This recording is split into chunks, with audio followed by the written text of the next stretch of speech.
আপনাদের স্বাগত জানাই আমি আমার কথা শুনবার জন্য। এক বছর আগে এই সময় বাংলাদেশ এক অভাবনীয় মুহূর্তের মুখোমুখি হয়েছিল। ছাত্রদের নেতৃত্বে সংগঠিত গণ অভ্যুত্থান ভেঙে দিয়েছিল এক স্বৈরাচারী শাসনের দীর্ঘ দমনমূলক শৃঙ্খল। সেদিন রাস্তায় রক্ত পড়েছিল, পতাকা উড়েছিল, মশাল জ্বলে উঠেছিল নতুন ভোরের আশায়। আর এই বিপ্লবের ফলস্বরূপ দেশের দায়িত্ব এসে পড়ে এক আন্তর্জাতিকভাবে স্বীকৃত ব্যক্তিত্ব নোবেলজয়ী প্রফেসর মোহাম্মদ ইউনূসের উপর। সেই মুহূর্তে তাকে ঘিরে ছিল আকাশচুম্বী প্রত্যাশা। দেশের ভেতরে বাইরে তার জনপ্রিয়তা ছিল অপরিসীম। কিন্তু আজ এক বছর পর দাঁড়িয়ে সেই আস্থার ভিত্তি কতটা অটুট আছে তা নিয়ে প্রশ্ন তুলতে হচ্ছে। প্রথমত, ইউনূস সরকার গঠনের সময় থেকেই ভুলের বৃত্তে আটকে পড়েন। দেশ তখন উত্তাল, প্রশাসন ভেঙে পড়া, রাজনীতি নিষ্ক্রিয়, মানুষ হতবিহ্বল। আর এমন সময় যিনি দায়িত্ব নিলেন, তিনি নিজের পুরনো গ্রামীণ ঘরানার সহকর্মীদের নিয়ে গঠন করলেন এক দুর্বল আপোষপ্রবণ উপদেষ্টা পরিষদ, যেখানে ছাত্রদের জন্য ছিল না কোনো জায়গা, ছিল না কোনো বিপ্লবীর স্বীকৃতি। যেখানে আন্দোলনকারীরা চেয়েছিল অংশীদারিত্ব, সেখানে তারা হয়ে গেল দর্শক। একথা ঠিক যে সেখানে দু চারজন ছাত্র প্রতিনিধি ছিলেন, কিন্তু তারাও একটা কোটারিভুক্ত হয়ে গেছেন। তারা আসলে গোটা ছাত্র সমাজের প্রতিনিধিত্ব করছিলেন না। এই ভুলের মাসুল এখনো দিচ্ছেন প্রফেসর ইউনূস। শুরুতেই সরকার ঢুকে পড়ে একরকম আত্মকেন্দ্রিক মেকানিজমে। সিদ্ধান্ত হয় গ্রামীণ বক্সের বাইরে না গিয়ে উপদেষ্টা পরিষদে প্রবেশ করেন সেই সব মুখ যারা কখনো গণ আন্দোলনের সঙ্গে ছিলেন না সংগ্রামে। কেউ কেউ ছিলেন, তবে সবাই ছিলেন না। আর এই ভেতরের সরকার একসময় নিজের ছায়াকেই ছাড়িয়ে যায়। একদিকে প্রফেসর ইউনূস বলছেন নির্বাচন হবে, ইতিহাসের সেরা নির্বাচন হবে। অন্যদিকে তারই উপদেষ্টা এবং আমলা বাহিনী নির্বাচনী সময়সূচি নিয়ে তৈরি করছে একের পর এক বিলম্ব ও ব্যর্থতার ন্যারেটিভ। কেউ বলছেন এখনই নির্বাচন নয়, আগে ঐকমত্য চাই। কেউ বলছেন এনসিপি ঘুরে না দাঁড়ালে নির্বাচনের পরিবেশ তৈরি হবে না। অথচ এরাই আবার জনগণের সামনে গিয়ে দাবি করছেন গণতন্ত্র ফিরিয়ে আনাই তাদের একমাত্র উদ্দেশ্য। এই দুমুখী রাজনৈতিক বার্তা জনগণকে বিভ্রান্ত করেছে, বিনিয়োগকারীদের ভয় পাইয়ে তুলেছে এবং অর্থনীতিকে ঠেলে দিয়েছে এক গভীর অনিশ্চয়তায়। দেশে বিনিয়োগ নেই বললেই চলে। বাজারে নিত্যপণ্যের দাম সহনীয় হলেও উদ্যোক্তারা ভরসা পাচ্ছেন না। রাজনৈতিক অস্থিরতা, আইনের শাসনের ঘাটতি এবং কর জটিলতার কারণে দেশি বিদেশি বিনিয়োগকারীরা পিছিয়ে যাচ্ছেন। অথচ সরকার বলছে তারা রিফর্ম করছে, কিন্তু সেই সংস্কার জনগণের কাছে পৌঁছচ্ছে না। মিডিয়ায় সরকারের ইতিবাচক কাজের জায়গা শূন্য। কারণ একটাই, নীতি নির্ধারকদের দৃষ্টিভঙ্গিতে রয়েছে এক ধরনের আত্মপ্রচার ও স্ববিরোধিতা। সবচেয়ে বিপজ্জনক দিকটি হলো মব সন্ত্রাস বা জনরোষের নামে আইন নিজের হাতে তুলে নেওয়ার প্রবণতা।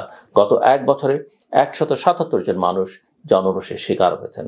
প্রশাসনের নীরবতা এবং কিছু উপদেষ্টার প্রশ্রয়ে এই মব জাস্টিস বা মব ভায়োলেন্স হয়ে উঠছে সরকার চালানোর একটা অলিখিত পদ্ধতি। পুলিশের মনোবল একেবারেই ভেঙে পড়েছে, কারণ তারা জানে আজ যা করবে কাল সেটাই জনতা প্রতিরোধ করবে। এভাবে রাষ্ট্রীয় ক্ষমতায় ক্রমশ চলে যাচ্ছে অগঠিত, অপরিণামদর্শী এবং অনির্বাচিত একটি সত্তার হাতে। প্রফেসর ইউনূস নিজেও বুঝতে পারছেন পরিস্থিতি তার নিয়ন্ত্রণে নেই। কিছু উপদেষ্টা যারা তার নাম ভাঙিয়ে নিজেদের প্রচারযন্ত্র তৈরি করছেন, তাদের প্রতি তিনি এখন অসন্তুষ্ট। তিনি বলছেন আর নয়, এত প্রচার আমার দরকার নেই। কিন্তু ততদিনে প্রচারের দানব আকার নিয়েছে। মামলার ভেতরে আটকে গেছেন তিনি নিজেই। সরকারে বসে তিনি একা হয়ে পড়েছেন, বিচ্ছিন্ন হয়েছেন সেই জনতার কাছ থেকে যারা তাকে ক্ষমতায় এনেছিল। সবচেয়ে করুণ পরিণত হয়েছে নতুন প্রজন্মের কিছু নেতার ক্ষেত্রে। আসিফ মাহমুদের কথা যদি বলি, যিনি এক সময় ছিলেন গণ আন্দোলনের বা গণ অভ্যুত্থানের প্রতীক, সাহসিকতার প্রতিচ্ছবি, তিনি এখন নিজের নিরাপত্তার জন্য অস্ত্রের লাইসেন্স নিচ্ছেন। এই ঘটনা শুধু ব্যক্তিগত এক ভয় নয়, এটি একটি প্রজন্মের নৈতিক অবক্ষয়ের চিহ্ন। যে মানুষটি একদিন অস্ত্রহীন হয়ে গুলি টিয়ার গ্যাসের সামনে দাঁড়িয়েছিলেন, তিনি আজ নিজের নিরাপত্তা বিশ্বাস করছেন অস্ত্রের নলের ওপর। এটি এক ধরনের ক্ষমতা ভীতি মনস্তত্ত্ব। এই পরিস্থিতিতে সবচেয়ে লাভবান হচ্ছে কট্টরপন্থী গোষ্ঠীগুলো। হেফাজত, জামায়াত, এনসিপির চরমপন্থীরা সুযোগ নিচ্ছে এই অস্থিরতার। তারা এখন জাতিসংঘের মানবাধিকার কার্যালয় নিয়েও আপত্তি জানাচ্ছে। বলছে বাংলাদেশের ইসলামী মূল্যবোধ হস্তক্ষেপ করা হচ্ছে। অথচ এই একই শক্তিগুলো 2013 সালে শাপলা চত্বরের নারকীয় তাণ্ডব চালিয়েছিল। গণতন্ত্র নয়, চেয়েছিল শাসন। এখন তারা আবার মাথা তুলে দাঁড়াচ্ছে। কেন? কারণ সরকার দুর্বল। সরকারের মধ্যে সরকার তৈরি হয়েছে, আর এই ছায়া সরকার গণতন্ত্রের নয়, বরং দুর্নীতির, নিপীড়নের এবং দোদুল্যমানতার প্রতীক। ওই যে বলছিলাম যে হেফাজতের যে সমাবেশে হামলা, সেই সরকার বা সরকারের দোসর যারা করেছিল, তারা বিভিন্ন মহলের সঙ্গে বা এই যে এখন যারা প্রভাবশালী, তাদের অনেকেই কিন্তু সেই সরকার সমর্থক ছিলেন, সরকারের ভেতরে ছিলেন, প্রশাসন যন্ত্রেরও ছায়ায় ছিলেন। সো বিনিয়োগ, কর্মসংস্থান, সামাজিক স্থিতিশীলতা সবকিছুই আজ হুমকির মুখে। বাংলাদেশ ব্যাংক, বিডা, ব্যবসায়ী চেম্বার সবাই বলছে রাজনৈতিক স্থিতিশীলতা না এলে কিছুই সম্ভব নয়। অথচ অন্তর্বর্তী সরকার রাজনৈতিক ঐকমত্য গঠনে যতটা সময় ব্যয় করছে তার অর্ধেক সময় যদি নির্বাচনী প্রস্তুতিতে দিত তাহলে আজ আমরা এক ভিন্ন বাংলাদেশ দেখতে পেতাম। এখন সময় হচ্ছে সাহসী সিদ্ধান্তের। প্রফেসর ইউনূসকে বুঝতে হবে এই উপদেষ্টা পরিষদ দিয়ে এই সংকট উত্তরণ সম্ভব নয়। গণতান্ত্রিক উত্তরণের জন্য প্রয়োজন মাঠ পর্যায়ের বাস্তব নেতৃত্ব, যারা দেশের অবস্থা জানে, বোঝে এবং পরিবর্তন জানতে চায়। ছাত্রদের, তরুণদের এবং প্রান্তিক অংশীদারদের অন্তর্ভুক্তি ছাড়া এই সরকার এগোতে পারবে না। আরেকটি বিষয় মনে রাখা জরুরি, এই সরকারকে ঘিরে এখন আন্তর্জাতিক মহলেও প্রশ্ন উঠছে। 1 বছর আগেও যেসব বিদেশি রাষ্ট্রনায়ক বলতেন ইউনূস ছাড়া বিকল্প নেই, তারা আজ বলছেন ইউনূস কী করছে বোঝা যাচ্ছে না।